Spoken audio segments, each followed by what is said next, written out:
he stands up, gets mad, and yells, "Fine, I'm just not going to come see them anymore," and leaves. But these outbursts, you guys, he does them every single time you try to set a limit around your property, so in your own home, or you're just trying to parent. So you're reaching out asking, how can I set a limit with someone who always takes it as if I'm criticizing them? Because it's getting so bad that her 4.5-year-old wouldn't leave the house to go run errands with her unless someone else was going to come and keep his little brother safe while Grandpa was over. Like, he literally said, wait, Grandpa's over. Who's going to come keep him safe? Like his little brother. That to me is not okay. So I'm going to talk about that, and then I'll teach you a communication technique that I use for highly sensitive people in my life. For your dad and these outbursts and making your kids not feel safe in their own home, I believe that's really wrong. Like, our kids don't have agency, and they require us to keep them safe, or create that feeling of safety. So what I would do is I would take my husband or bring my husband along, and we would go over to my dad's house, and I would just let him know, like, hey, Dad, I just love that we're so close. We live a mile away. You get to see the kids grow up. It means the world to me.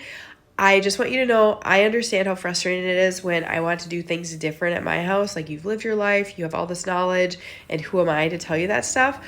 But the way that you get upset with me, it's actually scaring the kids.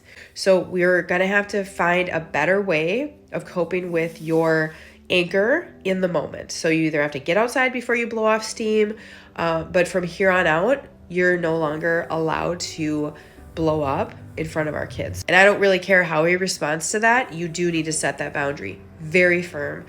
What I would say is, if you can't handle that and you do blow up again, from that point on, you will not be allowed in our home.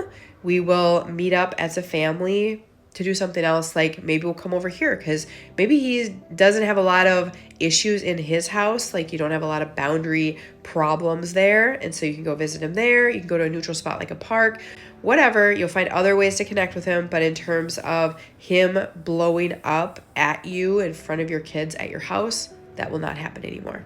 How I talk to or like communicate a boundary or a limit with those in my life who are highly sensitive and high conflict, I believe they are emotionally immature, and this can show up as when they feel the slightest hint of rejection. I mean, they're really sensitive.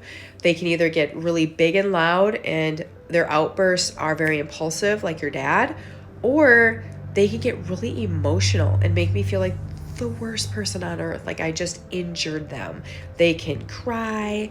They can just, I mean, after everything I've done for you, like all that stuff, they can ignore me for a couple days and then they just like sulk away. And it's an awful feeling. But both reactions are based on emotional immaturity. They just can't process big emotions.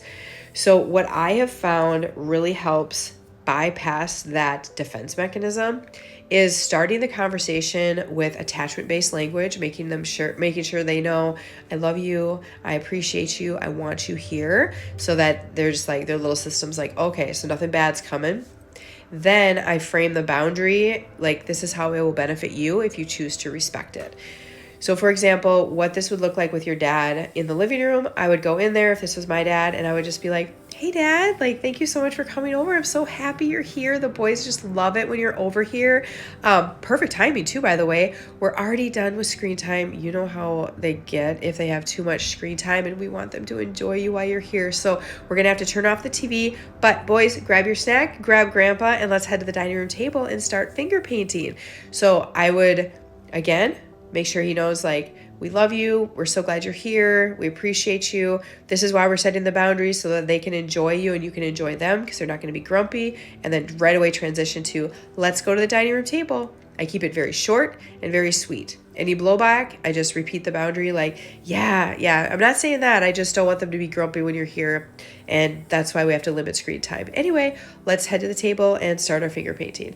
I hope this helps. I don't know what you guys think. If you feel like I'm being too firm or harsh by going right into the conversation, but I just believe kids don't have agency, and it's on us to create the environment where they feel safe.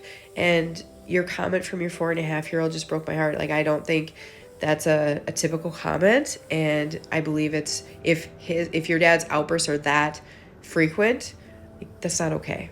So I would do the talk first, and then going forward, that's how I would communicate my limits with a dad like that.